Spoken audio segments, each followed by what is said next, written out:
certain words in the course of long use gather so many barnacles of connotation that they almost cease to mean anything at all. Then the only thing to do is to scrape off the barnacles. Such a word is pure, or pure in heart, for they shall see God. When you read it with the present meaning that was attached to the word, you wonder which is the more difficult. The condition imposed upon man to see God or seeing God. And that is not the meaning of the word pure. The Greek word katharos, translated pure, means clear, open, free, unlimited. It is used for a tract of land that had been cleared of trees, therefore free, unobstructed, and, well, unlimited. Blessed are they whose mental horizon has been so purged, so cleared of the trees of traditional wrong thinking, that they know that God is all and all is God. They are now free from the tyranny of second causes. You do not have to work upon yourself to become pure, to see God. In other words, a pure heart is the consequence, not the condition of seeing God. The moment you see God, your heart is purified of all secondary causes. And you can turn to the left or the right or to anything in this world, for you'll find the only source of the phenomena of life. Now, the word see, for this is taken from the Greek. The word see and to know are the same word in Greek. Here we are told that if I am pure in heart, and only if I am pure in heart, I will see God. And yet in the same gospel, I am told that no one has ever seen God. The only Son, who is in the bosom of the Father, he has made him known. Then I am told, no one knows the Son except the Father. And no one knows the Father except the Son, and anyone to whom the Son chooses to reveal it. You can take the words see and know, and they're interchangeable. No one has ever seen God. No one knows God. But the Son, who is in the bosom of the Father, he has made him known. I can tell you the thrill and the shock in store for you when you are revealed as God. I could tell you from now to the ends of time, and I cannot persuade you to the point of real conviction. It takes the Son to convince you. And when the Son stands before you, everything is done. At that moment, you for the first time know God. And you see him only by knowing him, because to see and to know are the same in Greek. Now you really know who God is when he stands before you, and even before he calls you Father. You have no doubt in your mind as to who he is and what you're looking at.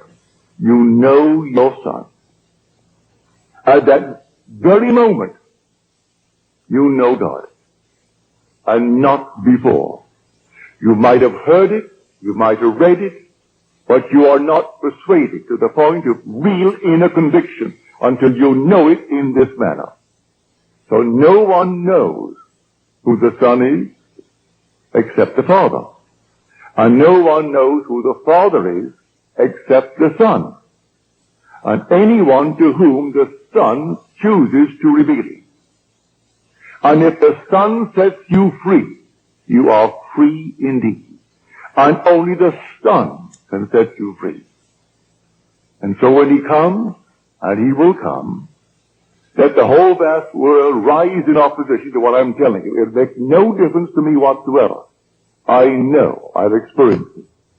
And oh, what a thrill, and what a shock, when you go to bed perfectly normally as a simple man, and have an experience of this nature, and suddenly you are startled. You, your simple little being that you are God. Well, you can't deny it. His Son stood before you, and he had no other father. You are his father. And when you have it, then you and I must be one. And when the whole vast world has it, we must be a unity. We must be that unity spoken of in Scripture as the Elohim. That compound unity, one made up of others. The whole vast world will know God. So that this seeing God, based upon the purity of heart, is not something that you set about to do. I can't conceive of any man in this world actually persuading himself by changing of this and changing of that he is pure of heart. When he's living in the world of Caesar, where everything here dies and things are always in turmoil, that he would actually judge himself emotionally or in any other way, mentally, as pure, as he calls the word pure.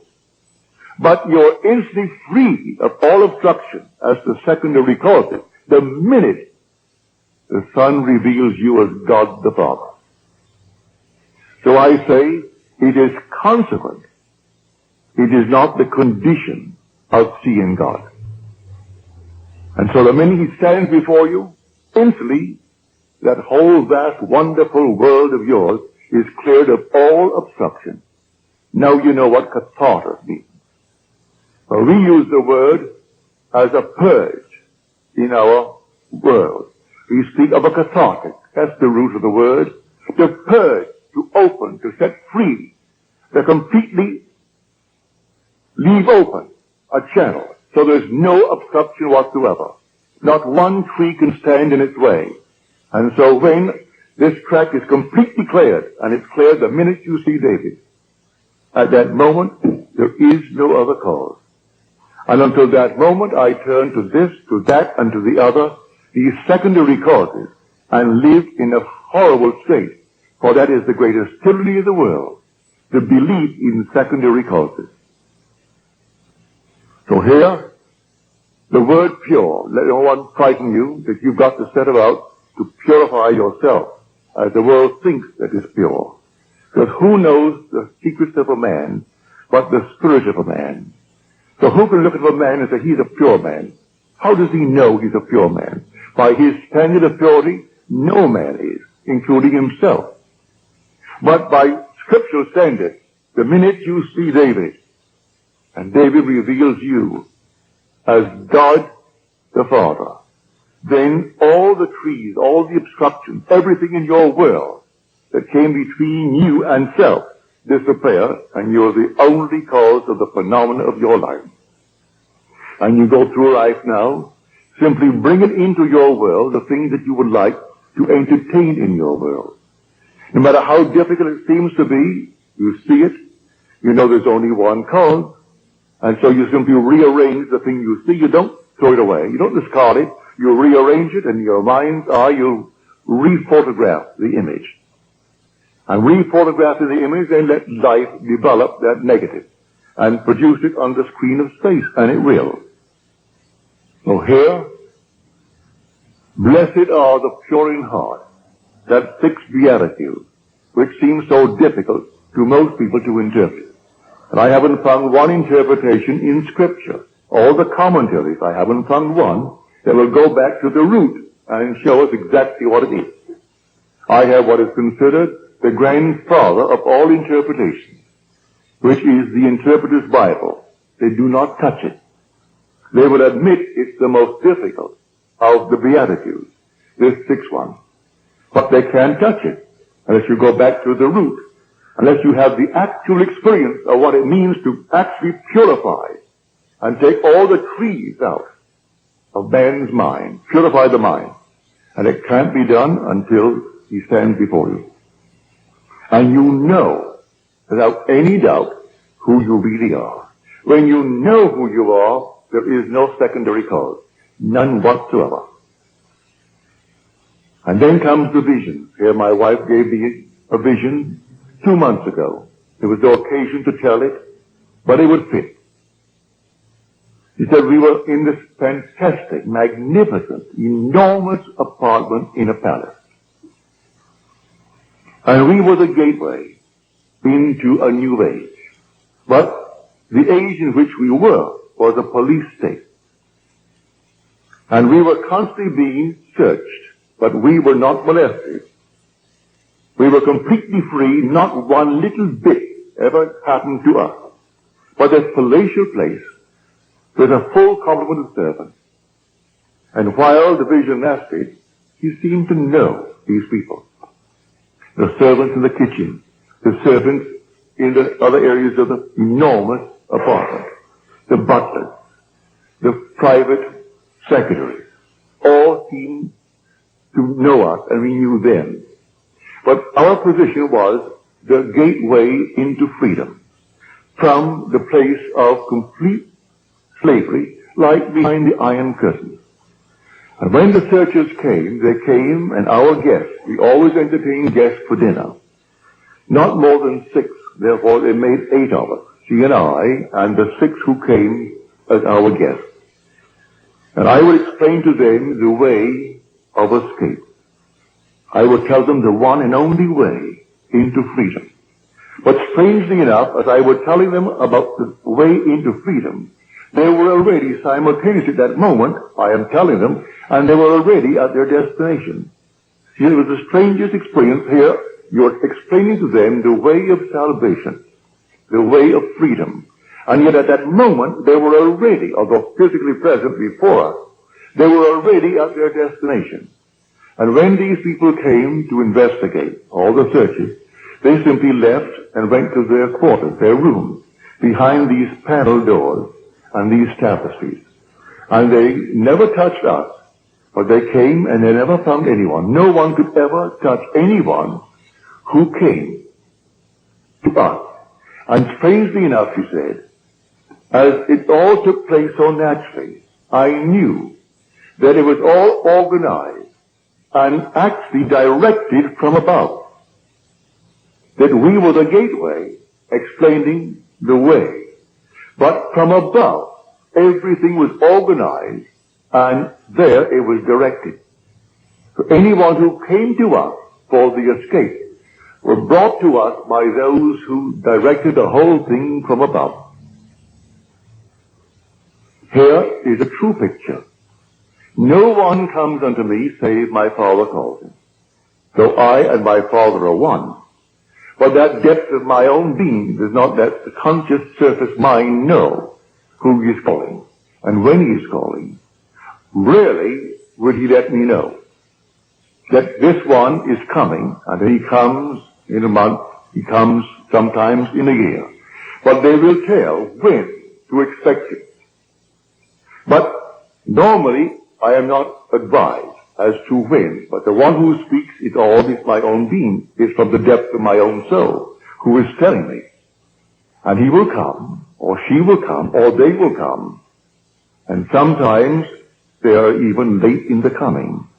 But the Father is not wrong, because man still is free not to come. In my own case, when a friend of mine who was just 1 year short of graduating from Fordham University as a Catholic priest. He inherited $2 million and proceeded to lose the entire thing in 1 year on Wall Street. All that he saved was some beautiful paintings that his father left him, and an old Packard. His old Packard car. He should have burned the thing up. But when he was asleep on the park bench because he had no money, he paid $10 a month rent at storage for the car to be out of the weather.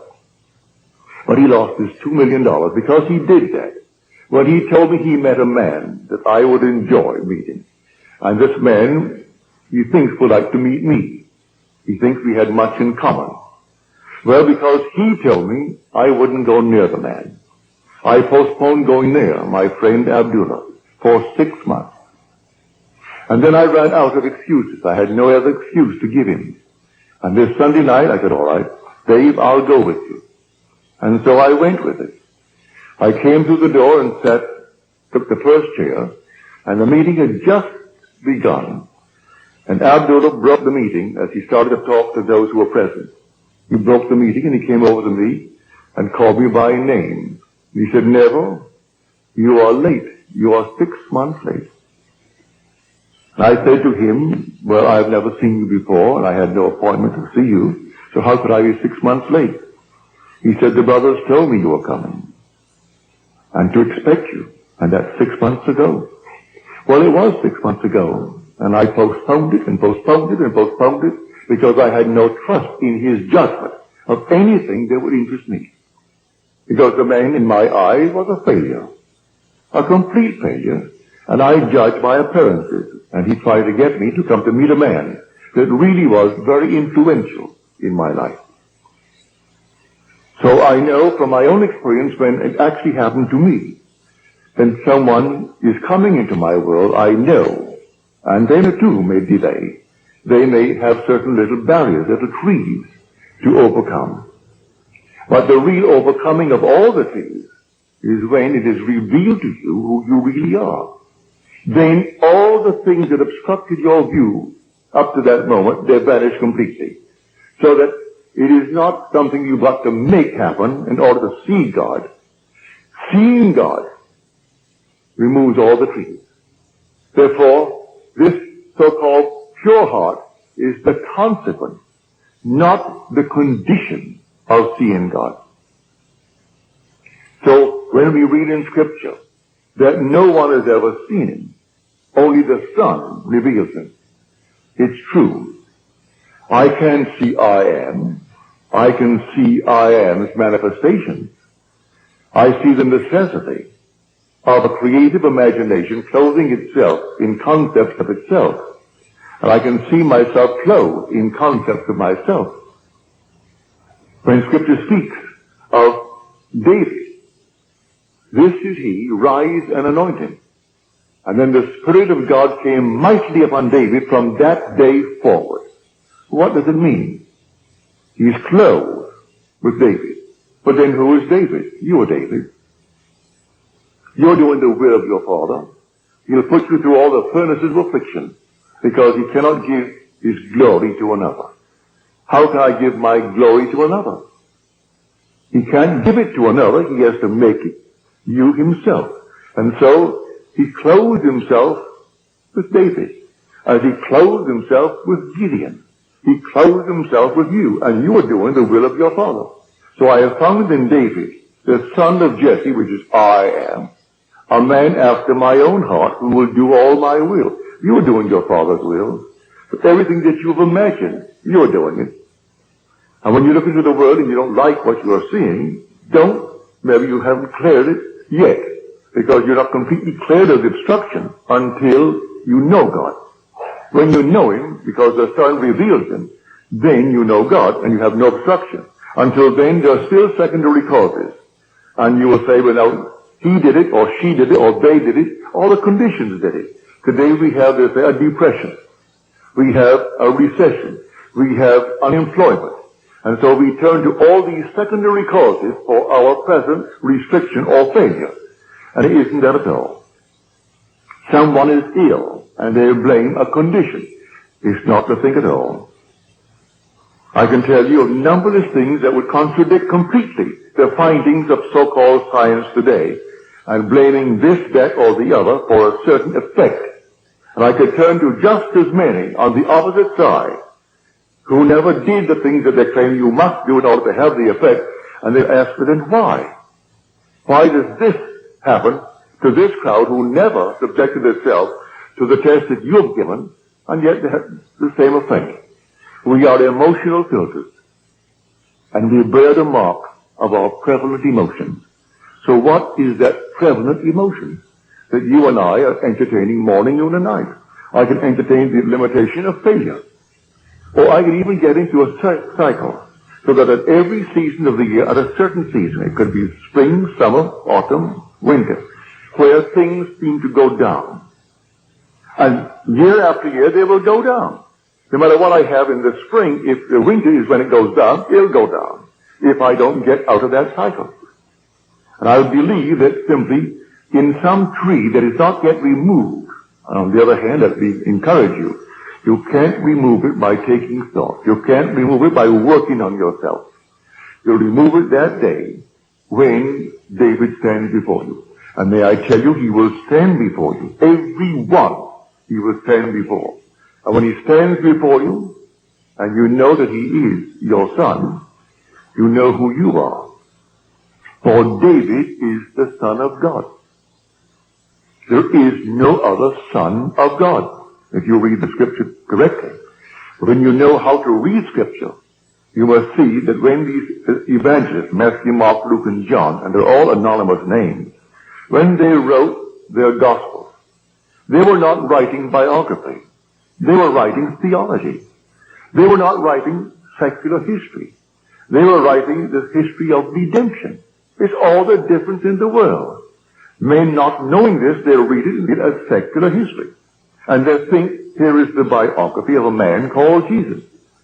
The whole story of Jesus, from his birth through his ascension into heaven, is, to those who understand who he is, a sign granted by God to those who will receive it.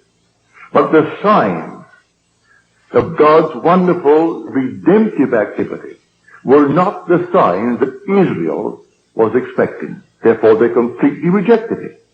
They would not accept it. When I tell you, this is what it is. You are born from above, and you're born in this manner. And you rise from the grave, and the grave is your own wonderful being. It's your own skull. Then, if you don't believe that because of the trees of false teaching, well then you'll reject it. I'm telling you the truth. But if you've been conditioned through these traditional wrong thinkings, these trees must then be removed. I can aid you to take a few out, but they will not all go until that last one when David stands and confirms all that I tell you. So all that I have told you and all that I will continue to tell you is simply in Scripture, but it is not biography. It's theology. It's simply the knowledge of God and God's way of redemption. That's the entire story. But if I take it as the world takes it, as biography, and simply secular history, well then I miss the point completely. So, you will see God. And when you see him, you will say within your heart, well, I didn't think myself qualified. For you don't feel any change. You're so capable of a violent act the very next day, if someone should injure the one you love. If someone this very night injured my daughter, or my wife, or those that I love, I am quite capable of the most violent act, and yet I am free of these trees of traditional wrong thinking. And that means I am pure in heart. But I make no claim to the purity based upon man's concept of purity. Has nothing to do with any purity as the world thinks it.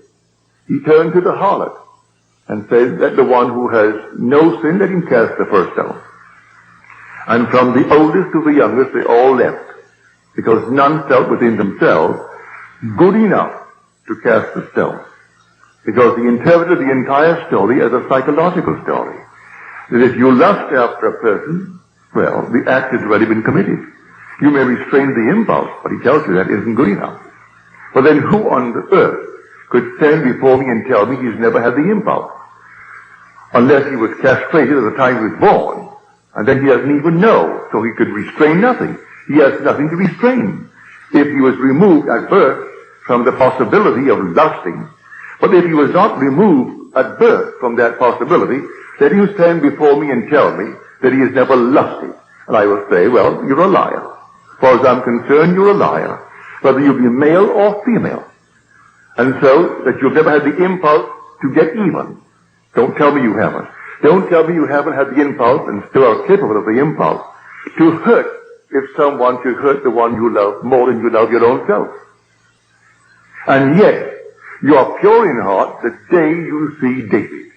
For the minute you see him, you know, the whole vast world has collapsed as far as you are concerned. The whole thing has collapsed. And now you no longer can turn to this, that, and the other and blame it or praise it for anything that's happening in your world. You are simply within yourself. You are God himself. You are the God, creating good, bad, and indifferent in your world. A friend of mine in the audience tonight, he said, I had this vivid dream.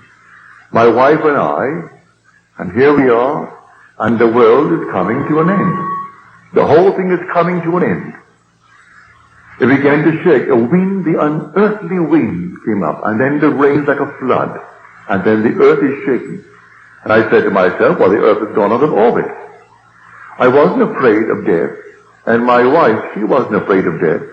But I thought the whole thing was simply coming apart and coming to an end. That's a wonderful adumbration. Read it in the 13th chapter of Mark. Read it in Matthew. You see these buildings? Not one stone will be left standing upon the other, but it will be turned down. That's when the Son of Man is coming. That's the end of the age. Well, in your case, you had a most wonderful adumbration. And you're not given these adumbrations when you're far removed from the actual event. And this thing happens to you, be watchful. It's coming.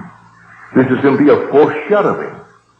In a not altogether, I would conclusive way, no, the way you saw it, but when it happens, when the whole thing collapses, and the ideas by which you lived in the past, you no longer can live by them. You just can't live by them. Nothing external, the whole thing is internal. The whole drama of life is a psychological drama, and now you know it. So your vision is perfectly marvelous, perfectly wonderful. Others are finding themselves interwoven in their lives. 2 and 3 and 4 together, all interwoven as though this thing has been going on and going on over and over again. It has been going on. Before the world was, we were one, and yet individualized. We were brothers, greatly in love, a love beyond the wildest dream of man. And we deliberately and purposely came down into this world of horror for a purpose. And as the poet says, when we are so curious about why are we here, he said, be patient. Our playwright will show in some 5th act what this wild drama means. So here we have it in 4 acts, like the 4 corners of the universe.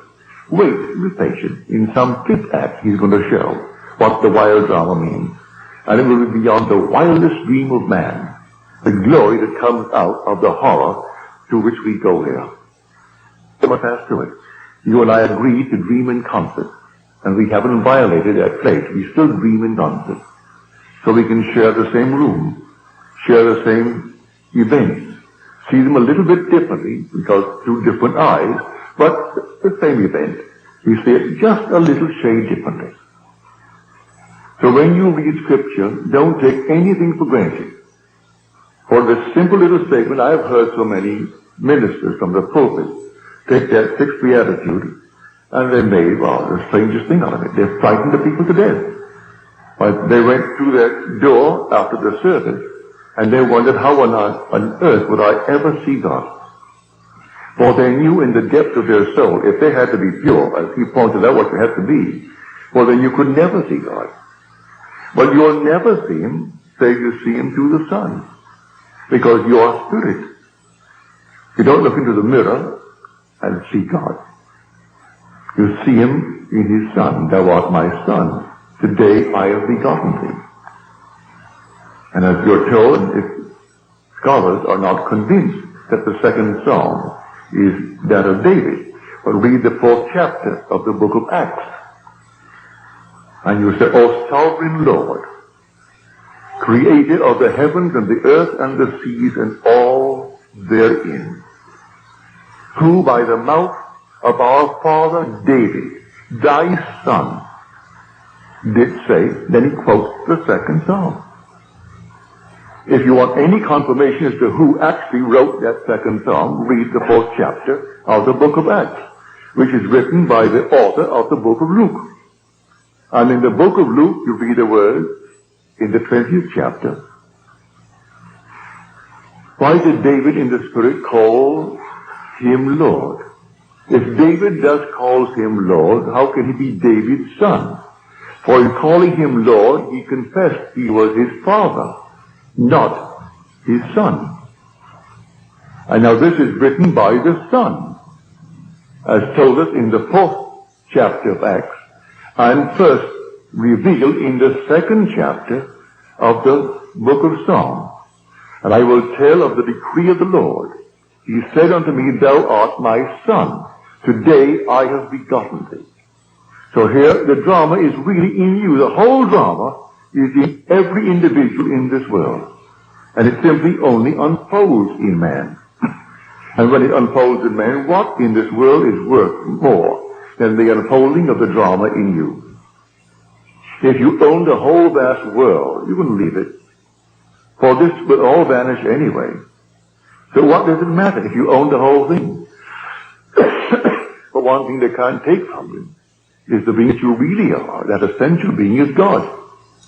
But if you don't know it, well then it's like a fabulous fortune of which you are totally unaware. Therefore it is non-existent. It means nothing to you if you're totally unaware of it. But when you are aware through the Son that you are God the Father, then you are set free. For if the Son sets you free, you are free indeed. Now he said, I will be with you a little longer, and then I go to him who sent me. Yet he who sent me has never left me. He and I are one. Oh, do show us, oh Lord, show us the Father. I have been so long with you, and yet you do not know me, Philip.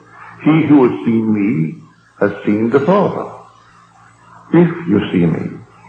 But then who are you who is speaking?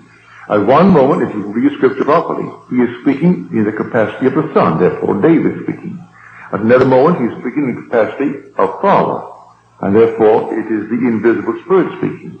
But no one has ever seen him. Who can say you've seen him? Until you see him in spirit, you can't see him here. All these are masks. So what on earth could ever look like him? No. You will know exactly who you are when you see David. Because the Father and the Son are one. And you will actually see in David what you, matured, must be. And then I know it's the same faith into whose body I was incorporated, for he is the image, matured image of David. And so when he embraced me, and we became one body, one spirit, and then I was sent into the world. From that moment on, though I still looked like Neville, the Neville that was before, and still look like that in Neville now, it is that being into whose body I was incorporated, and with whose spirit I became one, that David recognized and called me Father. For he who is united to the Lord becomes one spirit with him. And so there's only one being resurrecting. So the resurrection is not over, it is taking place. And so he said to Timothy, there are those who preach the resurrection is past. They are misleading people and turning them from the faith. As he came into his letter to Timothy, because he said, the time for my departure has come. I have finished the good work. Well, now he must tell Timothy not to fall into that trap and teach that the resurrection is over. It has begun, but it is taking place in everyone and must take place in everyone. So the Christ of whom he spoke is that universal Christ that is buried in everyone. And in everyone, but individually, he must rise. And the same pattern foretold in Scripture by which he rose must take place in man. He came out of one place where he was buried, and there's only one place, and it is named skull. Luke does not minimize the word, neither does John. Even though he will give you the word Golgotha, he'll translate the word Golgotha. Golgotha means skull in Hebrew. But in some translations, they don't even give you the Hebrew word. They say, and he was crucified and buried on Golgotha. So there's only one place you're ever going to rise. And you aren't going to rise in Forest Lawn. You're going to rise out of your own wonderful skull while you're walking the earth. That's where you're going to rise. Save your money if you're planning any little plot to bury the little body, or you aren't going to rise there. In fact, you will never be taken there. Let them destroy this body, let them turn it into ash. It means nothing. You will still be in that immortal skull where you were buried in the beginning. And from that skull, you're going to rise. And all the imagery of Scripture will surround you when you rise. And then will come this wonderful unfolding pattern, for there's only one pattern, that must repeat itself through the indwelling in man of Jesus Christ. Were he not in us, then he could not repeat the drama. But the same thing is told in the gospel. That same drama unfolds itself in the individual. And he is the Lord who is the Father of the only Son, and that Son is David. So when you read the story, if you have a concordance, and I recommend if you don't have one, and you plan ever to get one, the best that I know of is Strong's concordance. It's exhaustive. It has every word. Don't buy the metaphysical concordance, or the metaphysical dictionary, these things. That's all, well, speculation. This is simply the original term, translated in the original meanings of the word used when it was first put into the scroll. Now you can take from this many definitions. For instance, we took tonight the word see. Well, one definition given in concordance, in Strong's concordance, is to show self, to experience. Well, to experience, David, is to see. But you must experience it. Not hearsay, it must be an experience. So that is to see. And so he who sees the Son, then knows the Father. If you knew me, you would have known my Father. And yet I and my Father are one. So, to experience David is to know God. And you know God as the Father of the one that you are now looking at. And the one looking at him is yourself. And you feel that father-son relationship. Now, that is completely in conflict with the whole vast Christian world concerning the story of Jesus Christ. And yet I've been sent to tell it. Tell it not as hearsay, but tell it as experience. And so I share it with you. And not eternity could ever deny it. Because you're going to have it just as I have told you. You're not going to bury it at all, because there's only one pattern, and that pattern will unfold within you. And when it unfolds within you, you will depart this world that is a police state. And maybe I will still be there, giving these sumptuous dinner parties, not more than 8. And 8 is the number of resurrection. There were 6 guests, and 6 is the number of man. And 8 is the number of resurrection. So the 6, which is man, now will be set free. So here this sumptuous, wonderful dinner. And not one can fail, because as I am telling them the way of escape, they were at that very moment already at their destination. So not one who came to search the house could ever find one of my guests. And as they came, the butler announced, the officers are here, and out my guests would go behind the tapestries and the panel wall into their quarters. And then that very night, always the night of the banquet, they escaped. And that was the vision. So I tell you it's a true vision. You bring it back, and you know, and she says, strangely enough, I knew them and I was there in the vision. But on waking, you were the only one that I really knew. The others were there for a purpose, and you were playing a part that came from above. For the whole thing was organized and dictated and controlled from above. And there you sat and explain the procedure of departure. And yet, as you told them, they were already at their destination. So no one could have found them anyway. But they went through the means of searching the house. And they came several times in the interval, but always at the end of a banquet. Then got guests. There were always 6. They left. And they were set free from this police state. For this whole vast world, whether it's behind the Iron Curtain or outside of the Iron Curtain, we are still in a police state. The whole thing. And it's an escape from this world, this age, into that age, where I played the part of the gateway, explaining how it's done. Well, I'm explaining it now to you, how it's done. You are here dreaming the dream of life. And the day will come, and come suddenly, like a thief in the night, no warning. You will have adumbrations, like my friend, with the world coming to an end, and the whole thing is taking place around him. You will have an adumbration like that, or something similar. But the actual thing, when it does happen, will take place all within your skull. And a vibration that you think, or you will interpret it to be final. You wonder how you could ever survive what is taking place now. And then, instead of dying, you awake for the first time that you can ever remember, a true awakening. And you awake to find that you really are in Golgotha. And that's where you are. And then you know at that moment what is taking place. And you come right out to find the wise ones present. And they find the infant child, just as you're told. And as Scripture tells you, but people skip over the word sign. And this shall be a sign unto you. But you go to church this coming Christmas, and they'll have the little sign, but they don't call it a sign. They call that the fact. And people will bow before the little child. The child is only the sign of your redemption. You were the one who awoke. You were the one who were born from above. And you are the one of whom the evangelist wrote. That Christ in you is the one of whom they speak.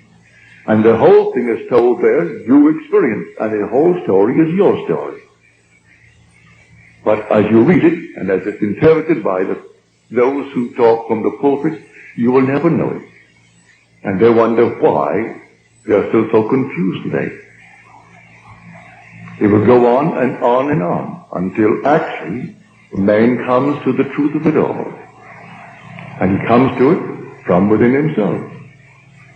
So to go back, if you have the concordance, don't take anything for granted. Just simply turn to the word, look it up.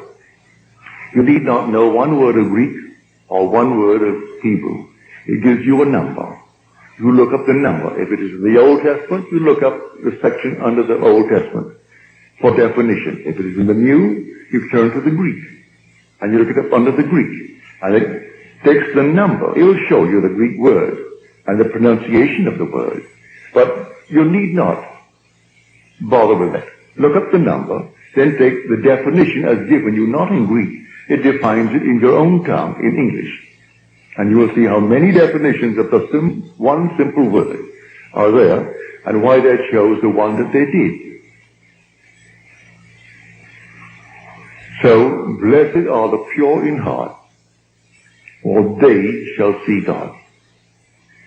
And the pure in heart is simply the consequence, not the condition of seeing God.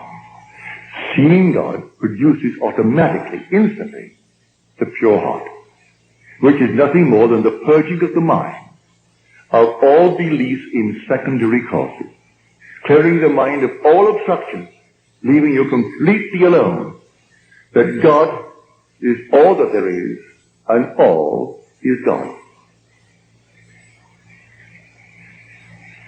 Now let us go into the silence.